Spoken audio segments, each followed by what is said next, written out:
It's the Knicks, Jets, etc. podcast with Alex Trataros, John Meleka, and Raisi on the beat. Let's go.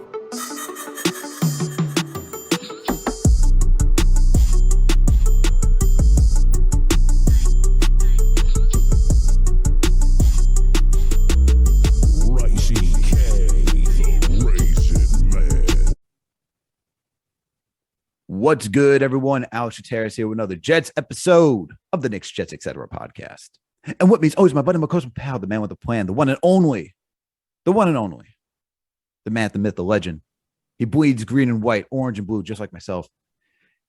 And the blue, gray, and white, because we don't talk about the Yankees, but we got to make it known that we're Yankees, Jets, Knicks fans. Well, they're locked out, so we're locked out too. They're locked out. We're locked out, but it's okay. We got two teams that are still killing us deep inside, so we could talk about the green and white today. We'll talk about the Knicks later this week. John, my buddy, how you doing today, bro? How you been? I'm good, man. I'm good. Getting ready to travel for Christmas and New Year's. So we had our family Christmas. Just trying to close up some business before I head out for the rest of the end of 2021. Hopefully I test negative COVID. Getting the booster tomorrow, getting more Africa boosters on Tuesday. Things are happening over here, but nothing is helping on the sports side of my life, man, because the Jets are in the dump and the Knicks all have COVID. I mean, nothing is good right now. We can't have nice things, bro. The only sliver of hope I have is now the Detroit Lions are 2-11-1. And Jacksonville's 2-12, meaning the Jets are still fourth, but there's a path. You know what I mean? There's a path to get into the top two, top three, which could land Hutchinson. So that's talk about silver lining. That's all I got. That's all I got for you. But I'm chilling, man. It's freezing out in New York. I think winter finally just decided to come over here. How's Boston, man? How's that Knicks Boston game? It's mad brick. Knicks Boston. It was good, man. Shout out to Chris Shammons, his son Tyler, his friend Dan for sending everything at Banners, man. It was a good time. Got to see our boy Peter Dewey over at Bet-Sided. That was awesome. Hung out with Drew from the Strickland. He was on our podcast earlier with Schwinn, so go check that episode out too. For you guys who haven't catched that, and got to hang out with our boy Los. So it was a good time, man. You know, didn't end up the way we wanted. Knicks were. Never does, man. Never does. They made it an interesting game nonetheless. You know, had to get some chirping in with these Boston fans. New York always shows out for these Celtics Knicks games, so it's always great seeing the orange and blue and a sea of green. And let me tell you, man, when it was the third quarter, we were up. You could just see it. We just erupted, man. You just saw patches. We were about to split. Like we were about to split the ocean, man. That's how it was with the sea of green. It was just beautiful. But like I said, doesn't end with there. So, and then you think it ends with the Jets. It doesn't end there. So more struggle. I thought the Jets were actually going to clean this pal with the way they open up this game, man. Sheesh. So let's get into it, man, because New York Jets truly a tale of two halves. Yeah. One thing you're like, whoa, it's a lot of turnaround and the defense. Defense. Let's offense, start. Let's start with the defense in the beginning, dude. I was in shock, honestly, at how well the defense was doing. I'm not shocked at how bad Tua was doing. I'm shocked at how well the Jets were doing, because Gerard Davis was on top of his game. CJ Mosley was filling every hole. Tua couldn't complete a pass. They couldn't run the ball. And you know who? Duke Johnson owns us generally. Duke Johnson owns the Jets always. I didn't realize that Duke Johnson would be getting the start due to, the COVID in the Miami backfield. I didn't realize that he'd be the fourth string guy up. Man, he loves to get touchdowns against the Jets. But dude, that first half, I was like, oh, we got something going. I even had this rationale in my head, Alex. This is the first team that we played twice, not named the New England Patriots, led by Bill Belichick. So, maybe this is like a thing where Zach Wilson sees the same team twice and he gets up for it. Same with the coordinators and the coach. You know what I mean? It's the first time to lost versus the same team. a guy not named Bill Belichick. There has to be something to that. And we came out hot, and I was hyped. I was like, okay, you know that graphic that goes around Jets Twitter where it has, the cycle. And we're at the cycle now where we're going to win some games to keep it close, to trick us into thinking that we had a productive season, at least in the end. I mean, I thought that's where this was going. I was like, this is it. Like, we're going to get that. Like, this is it. We're going to play fantastic. People are going to talk about our defense being good for the first time, in literally 15 weeks. But as you said in the beginning, it was a tale of two halves. And the Dolphins figured us out. Maybe, I don't know, maybe they were asleep at the wheel the first half. However, dude, like, how can the Jets play well with their third string left tackle now? He's not even a left tackle. We have Braxton Berrios and Jameson Crowder on the edges. On the edges, you know what I mean? We have Elijah Riley, who we were just talking praises with him last week. Jets media with Richie, and the guy gets carted off the field. So that was a scary hit, dude. That was a scary hit. Like, not only is he shaking up the team because it's obviously traumatic hit, we're on a 9th string safety too. So I was really impressed with how he came out, especially versus the Dolphins in Miami. Squish the fish. We're not here to roll over. So I was happy with that. All those positives aside, that second half, man, was absolutely atrocious. Even, I mean, there was a way at the end there to put some deodorant, to put some cologne. You know what I mean? Like almost like a high school kid in the locker room, like spray that body axe all over before you go. Yeah. Oh my God. We almost won the game at the end there. We had a shot. But nah, man, we stink. We stink just as a high school kid after gym class. Like, no amount of axe could help this team, dude. Third string left tackle, no wide receivers. Let's call it. Let's call it as is. I know you want to say it. An amateur rookie quarterback as well. So all that stuff came together. That's an L. It was. And the thing is that you watch this, since we're starting on the defense first, and we'll get to the offense later, because we're going to have stuff to talk about Zach Wilson, especially from a tweet from our boy DJ Bienemy. So we're going to save that for last. He's getting to the heat in those post-game press conferences now. I love it. Bro, he's getting comfortable. Yeah, he is getting very comfortable. He got to experience the full-on Jet experience this season. Like, can you imagine first year on the 15 weeks. It is up and down. He felt it all. Guys, if you have not checked out last week's pod with Richie Mora, please go check it out, because it's a perfect soliloquy of how this season's been up and down, roller coaster ride, just everything. He did such a great job just pinpointing every single moment. Definitely go check that out, because it is accurate, like how up and down the season is, and still up and down. But anyway, the defense today, man, like, you think we come out at half, it's 17-10. Jets are leading, first substantial lead we've had at all this season. It's not a fact check, and just really off the top of my head, is that the first touchdown lead we've had at half this year? Full on touchdown lead, like a full 7 point. Yes, yeah, dude, 7 points, bro. Yeah, 7 points. No, look, man, improvement. This is the improvement we're talking about. I was like, whoa, we started points. Yo. We started off with the tie. Then it was by a field goal. Now we're doing touchdowns. Oh man, we're moving on up, baby. Moving up to the east side. Woo! But hey, the defense came out. They showed out where they were pressuring Tua. They were doing a decent job containing the run for a bit. And then second half comes around and we give up, over 100 yards to Duke Johnson of all people. So, well, that's what I'm saying. Really. I'm not even shocked by that, because as soon as I saw his name, like as soon as he ran that ball, because I wasn't really paying attention too much this week into, the Miami depth chart. Like, give me a break. You know what I mean? I do not want to watch this game for gambling purposes. I only want to watch it for the Jets. Like, I don't care about the Dolphins right now. And if I have to care about them, eventually I will, because at this point, they're in the hunt. Like, they are seriously in the hunt right now. Dude, so if I have to pay attention to them later, I mean, they're blitz happy. I just hate them. So I just don't respect them. I don't even hate them. I just don't respect them. You know what I mean? I really don't. I like Flores, but that's it. Like they just and their corners. Like I've always loved their secondary, their corners, and I just can't give that excuse though for Zach. I know we're gonna talk about the offense later, but there was an opportunity today, man. There was. Are we allowed to say that Zach Wilson's putting up those RJ Barrett stat lines? Like, come on, dude. He can't be 12 for 23. Like, he can't. Like, like we're gonna save Mr. 13 Wilson for 23. I'm so sorry. 13. We're gonna say His Mr. QBR is Wilson 11, bro. 11.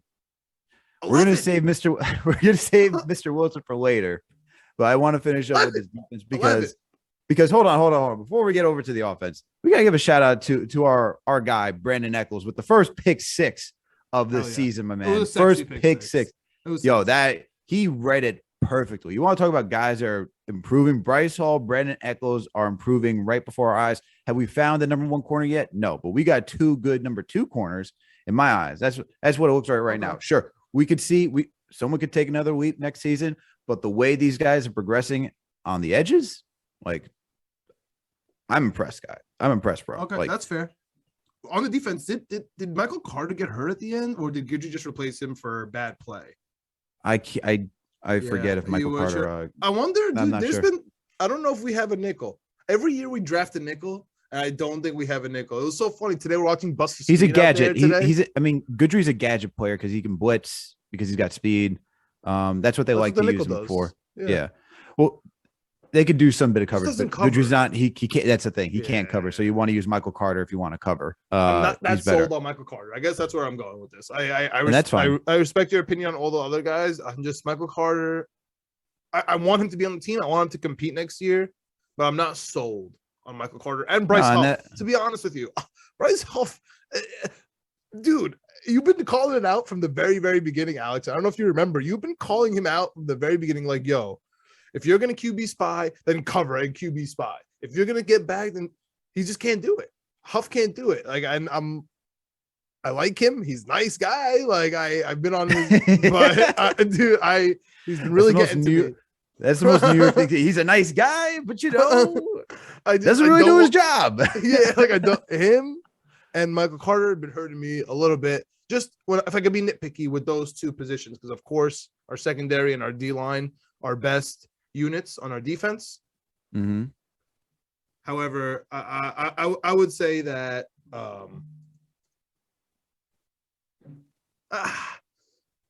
those two, the people that get the most minutes, the most snaps on our team, Carter and Huff, disappoint me a little bit. But dude, are like you said, Hall, there's Eccles.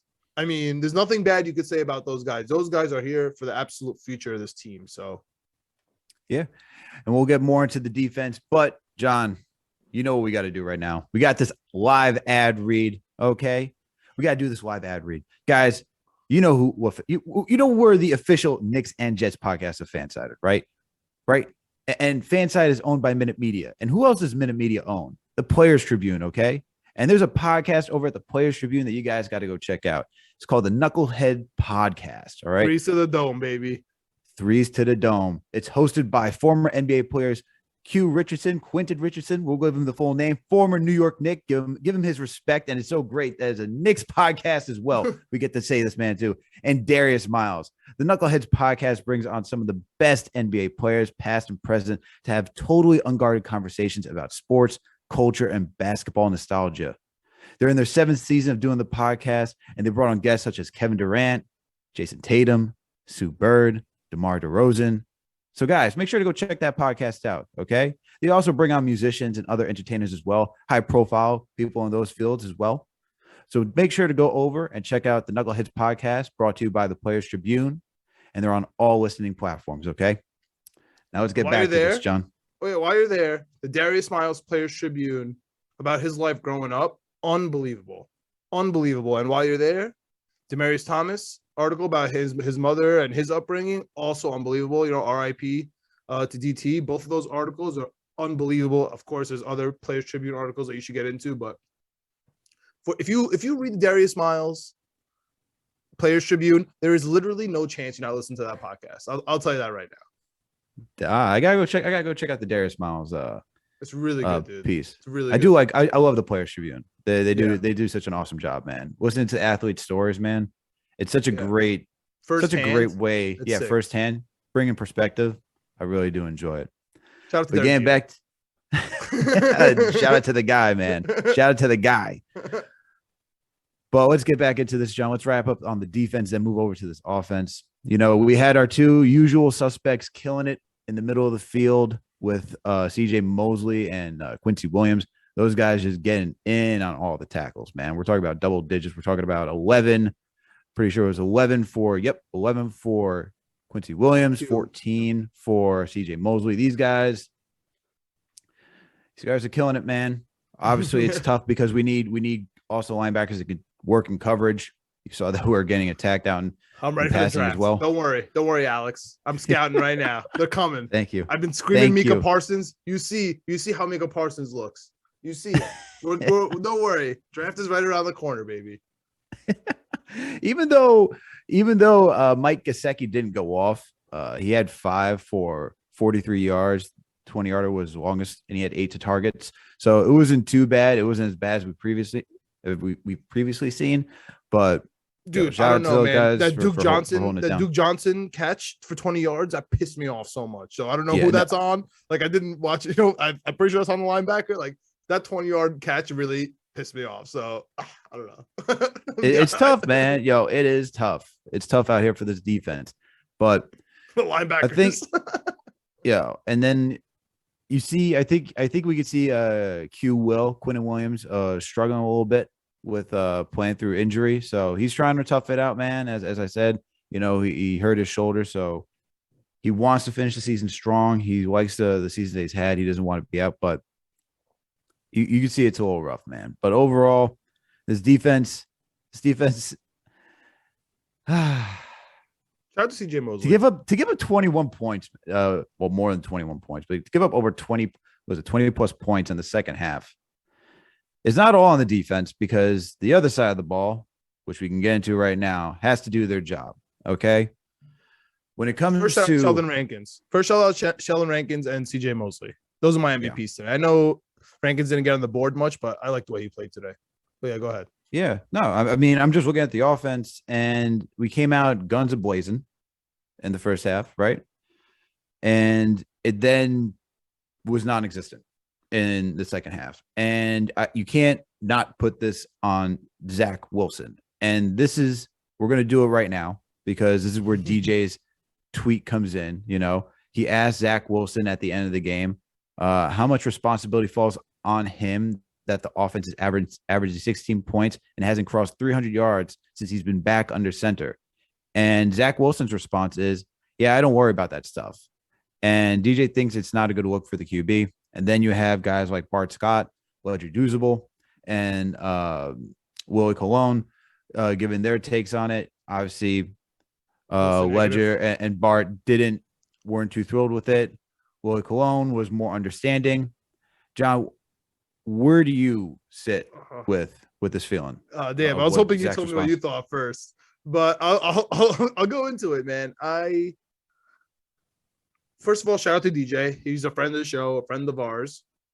I'm glad that he's starting to get comfortable out here and ask, the hard questions.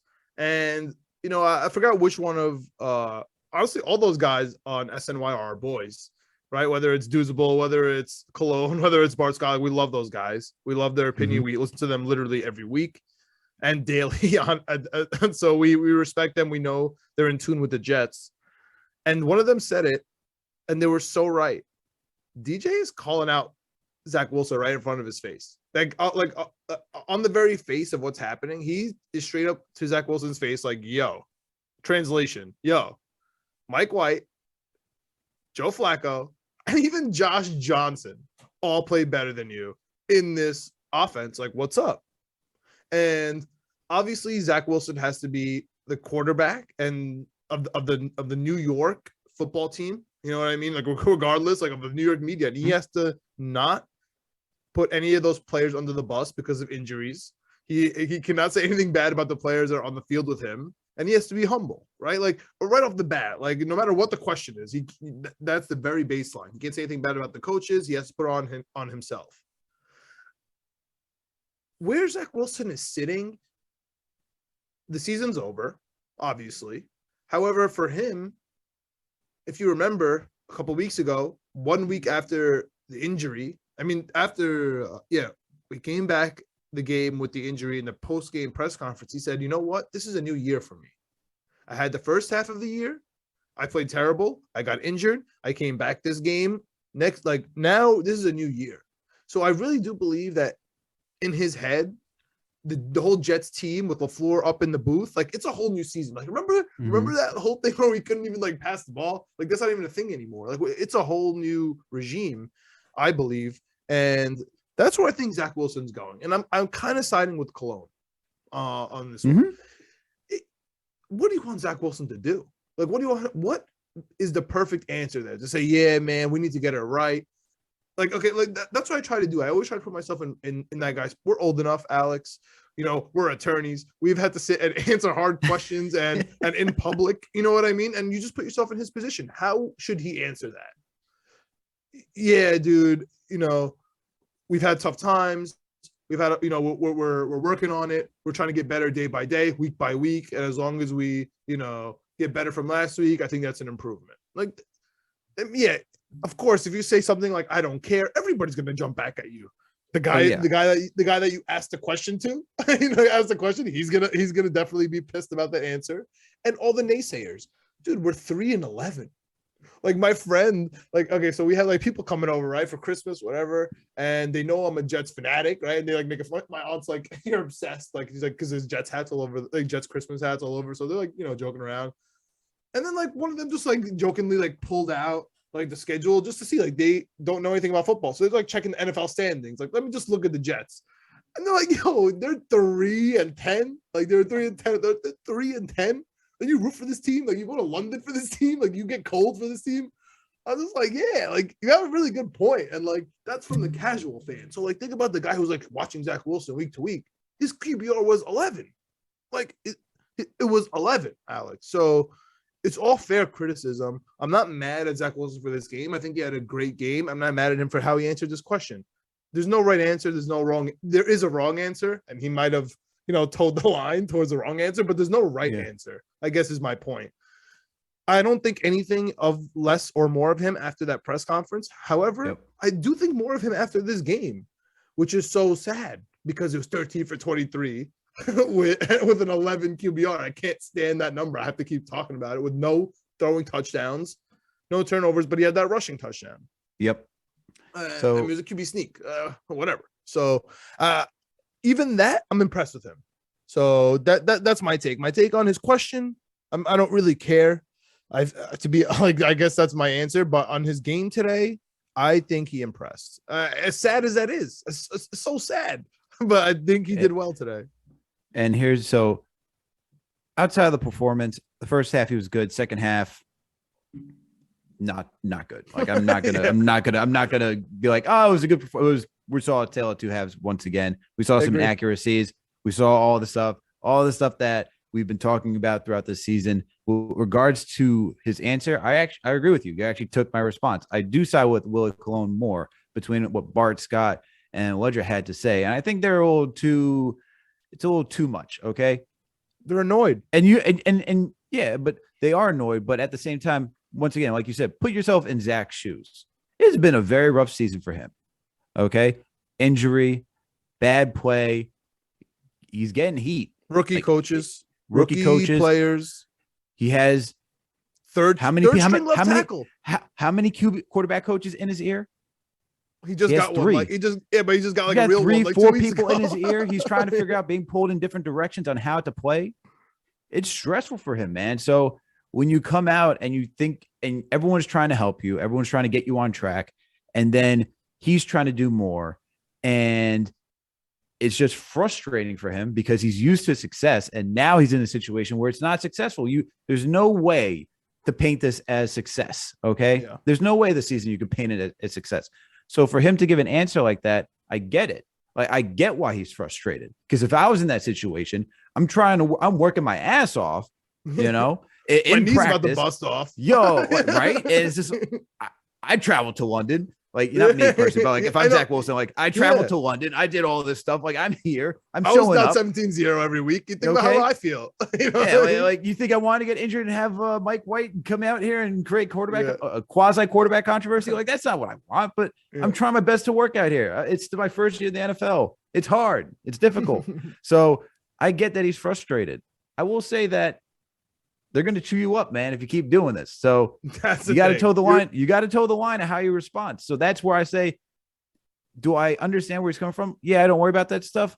Yeah, I get what you're saying. You worry about the W than the performance, but that performance actually does matter. Like Yeah. the 300 yards, that shit does matter. Touchdowns does matter because that's how you win in these games. So you can't say, yeah, that I don't worry about that stuff. You should be worrying about that. You should not worry about the personal stats, but you should be worrying about what that stat covers, which is the general play of the offense.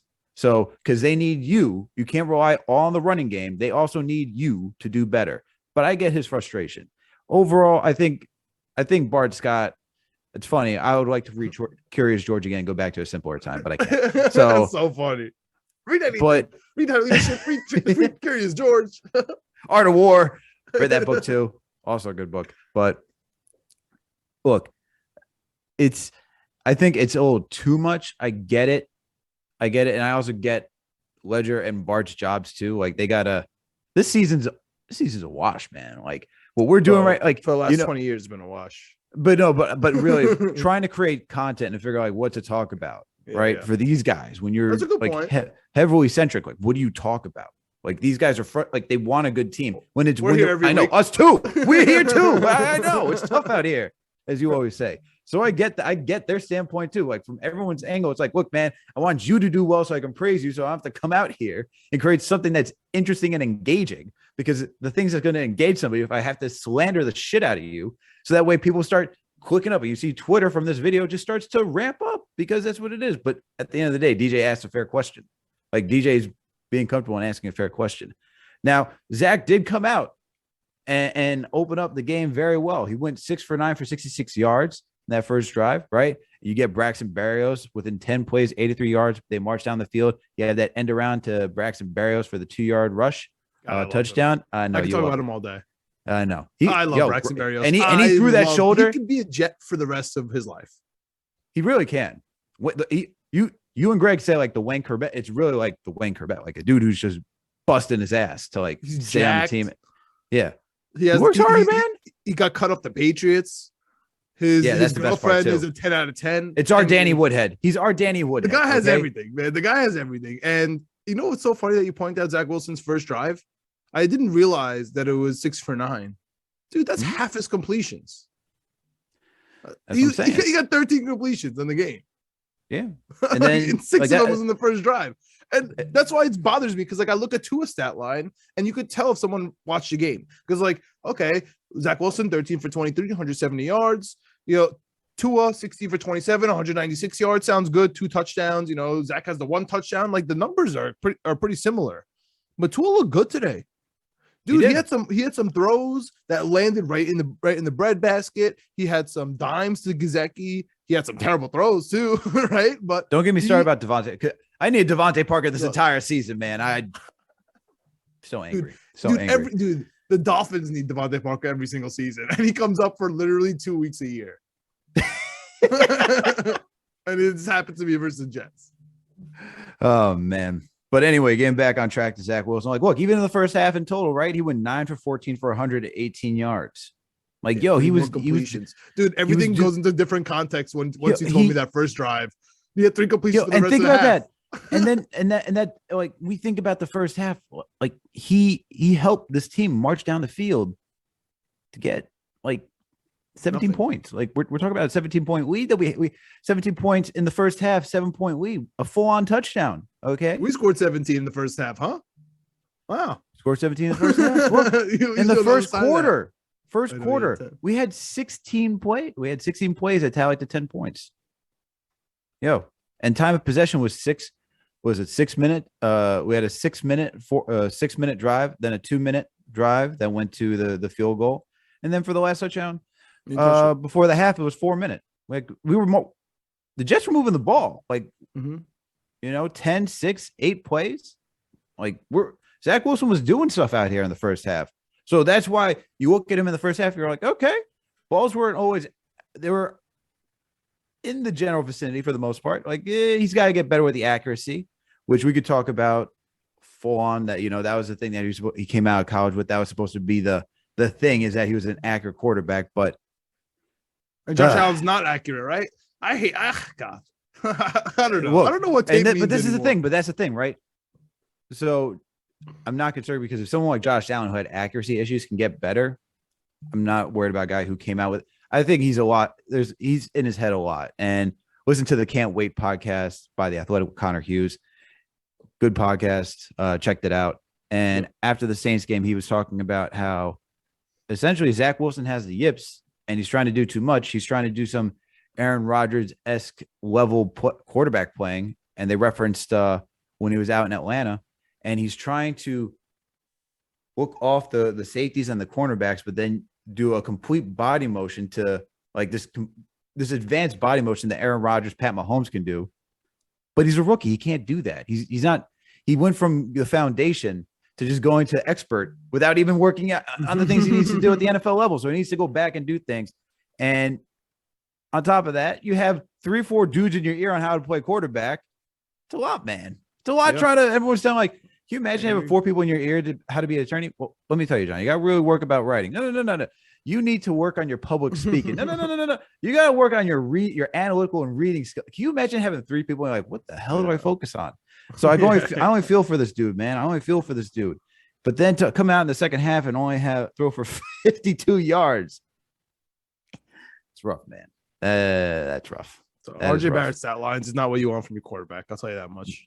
It is not. So we saw some good stuff from Zach, and then we just saw he went back to being in rookie mode. But at the same time, you look at the Alex. Let's hear it. No, you look at the Dolphins defense that's super blitz heavy. We're out guys that Zach Wilson needs, like no Elijah Moore, no Corey. Like, as much as like we can get on Corey Davis, like Corey Davis helps him. Okay, like it's a guy that he has relied on. No, he forces the ball to him.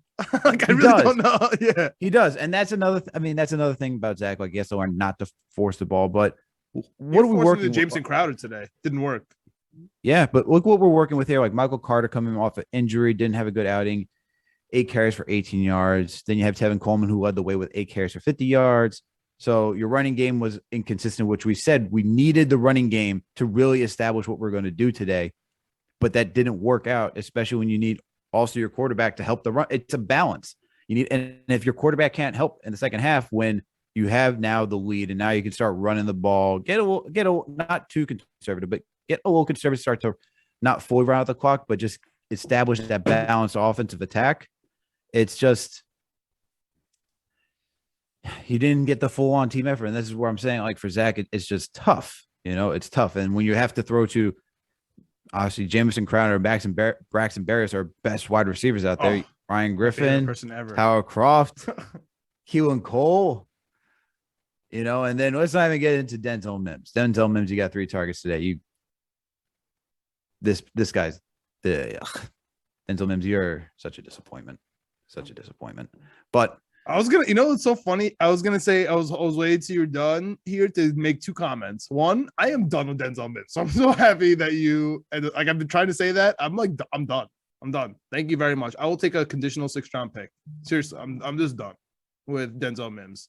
And on the second half of that, you alluded to it, but you've been kind of alluding to it all episode.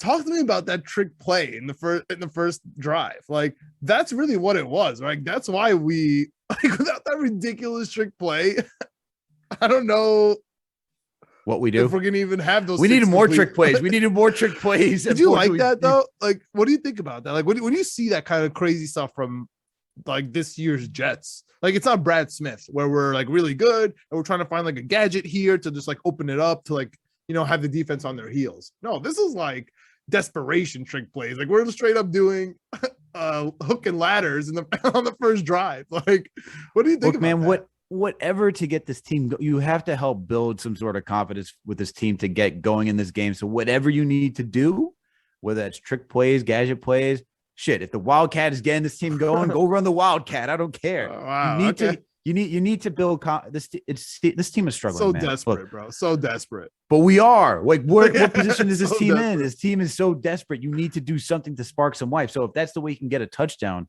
that's what you got to do. Unfortunately, we stalled out in the second half. So it comes down to not having a full-on team effort, but it goes on the quarterback's shoulders because they're the leader. It sucks that he's a rookie, but he's the leader. He's the guy that you yeah. And then to make matters worse, yet we're having our backup tackle and guard in there, like Feeney. Man, Forget Feeney, bro. McDermott as left tackle is all you need to know. yeah, but that's it. Like McDermott and Feeney, that's a no. So it's a lot of it is they call this the ultimate team sport for a reason. And I agree with that statement 100%. Because once everything starts breaking down, once you start getting to your third string left tackle, boy, we are struggling, So this game is just wrapped up saying like we saw the flash again from Zach Wilson in the first half, but this team couldn't close out because on both ends, you can't have your defense giving up over 20 plus points in the second half and not stopping the run where you're allowing Duke Johnson, 4-string running back, to just go for a field day. Like you just can't allow that. And then Zach Wilson not showing up in the second half too. It was a complete show in the first and a complete letdown in the second half. So that's all I have to say about this game, man. There's not much more to add into it. It's a rapid reaction for this, unless you got anything else you want to say. No, shout out to Eddie Pinheiro. 3 for 3 on the extra points. Got a 27-yarder. Killing it. Finally got a kicker that could do something around here. Look at that. Man killed it today too. Like I just don't understand the slander for man. So that just pisses me off. Dude, honestly, if we're out here slandering our punter who what the hell are we doing, man?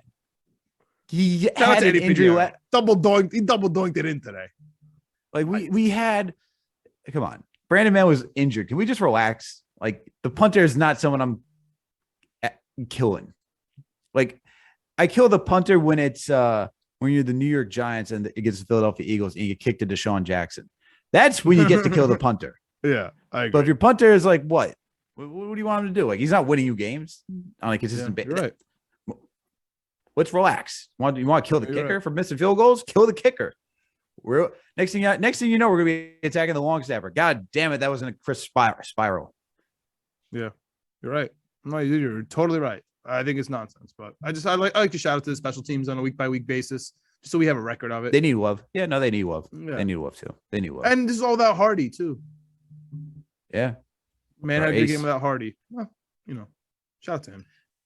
Facts. Well, John, I think that wraps it up for this. Yeah, man. Rapid reaction. We killed it on Winning Picks Weekly once again. We absolutely nailed that Saturday game too, like being a fishy line. All I'm saying is, dude, Greg and I, our producer, we know what's going on in Winning Picks Weekly. You guys do.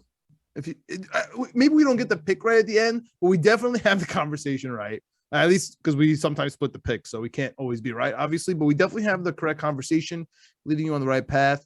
So definitely, it's on the Knicks, Jets, etc. YouTube. So definitely subscribe to that YouTube, hit that notification button. You'll have the Jets episode, the Knicks episodes, and the Winning Picks Weekly episodes on our YouTube. Also, it's on Apple, Spotify, along with Knicks, Jets, etc. Hit that subscribe. Alex, you want to hit the play button on the Alex outro. Well, I also want to touch in on that before I do get. I really appreciated the whole ranking of the quarterbacks, although I'm very confused on how this list was created.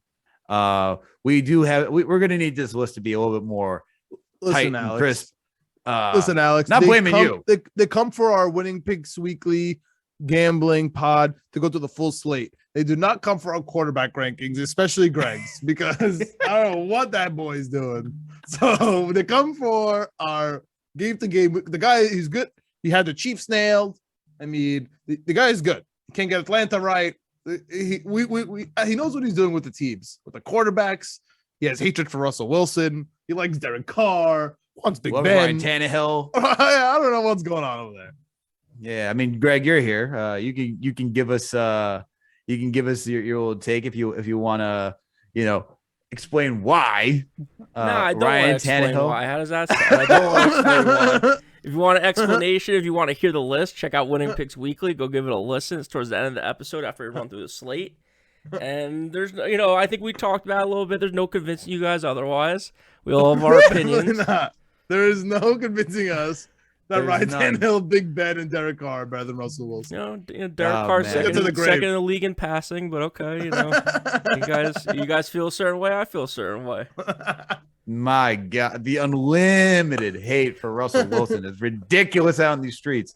And on that note, thank you everyone for tuning in for another Jets episode of the Knicks, Jets, Etc. podcast. Please make sure to give us a 5-star rating, review, whatever you want to call it on Apple Podcasts if you listen there. And also make sure to leave a comment. It helps us out oh so greatly. But if you don't listen to us on Apple Podcasts, it's okay. We're on Spotify, Google Play, Amazon, Alexa, Stitcher, you name it, we are there. Okay. Also, we're on YouTube. Make sure to subscribe to our channel, Knicks, Jets, Etc.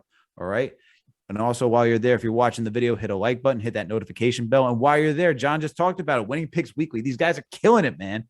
Greg and John are killing it with their picks. Greg's not necessarily killing it with the quarterback list, but hey, the guys are killing it with the picks. So make sure to go check it out. And the list that they're talking about, go check out the week 15. I'm so nervous that Derek Carr just turned into like Super Bowl MVP.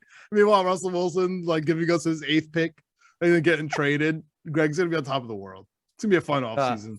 Greg's gonna be like a freaking Simba, where it's like just like hanging out at the top of the rock. Like I said, I already figured it out. It's because he got drafted by the Yankees. You guys love him. You guys are biased. It is what it is. We figured it out. We got to the bottom of it. He's our shortstop. Greg. Yeah, that's it. If you got drafted by the Mets, maybe I'd be saying something different. Who knows? If he was your shortstop, you would not be slandering him. I'll tell you that. Exactly. We got Lindor. Fine. Oh my God. Well, that's too much Mets talks on this podcast. All right. But last but not least, make sure to follow us on all social media platforms. We're on Facebook, Instagram, Twitter, TikTok. All right. You can Spotify, find you name it, we are there. Oh my God. This is off the rails. You can find our handles on the bottom of each episode, even for Winning Picks Weekly. Okay. When you go watch our episodes, all of our names underneath the screens. Those are our handles. So make sure to go follow us there. Thank you, everyone, for tuning in for another Jets episode of the Knicks, Jets, Etc. podcast. We'll catch you later this week for another Knicks and Jets episode. All right? Catch you later. Last ones of the year for me. Let's go, Jets.